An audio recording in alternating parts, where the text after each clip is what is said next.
और सर मज़ीद आपसे पूछते हैं जी, are there any upcoming launches that we should look forward to? Customers को पता चले कि आप नया कुछ ऐसा लॉन्च कर रहे हैं।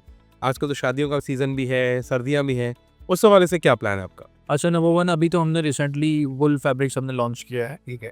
सेकेंडली अभी हम इसी वीक के फ्राइडे में हम लोग अपने वेस्टर्न जैकेट्स लॉन्च कर रहे हैं, वेस्टर्न जैकेट्स जिसमें आपको puffer jacket, bomber jacket, long coats आपको जो है मिलेंगे शेफर में।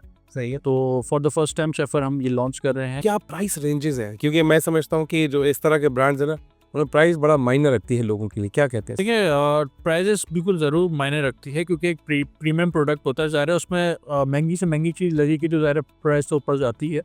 तो 10,000 से स्टार्ट होके जो है 30,000 तक जो है इसकी रेंज होती है। बिल्कुल सही। और जो है बिल्कुल ट्राई करें। और हुडीज़ के हवाले से क्या ख़्याल है? हुडीज़ आप बना रहे हैं? हुडीज़ हम इंशाल्लाह नेक्स्ट में करेंगे, अभी प्लानिंग में है, हम लोग अभी ग्रोइंग स्टेज पे हैं, इंशाल्लाह मज़ीद और प्रोडक्ट्स लेके आएंगे।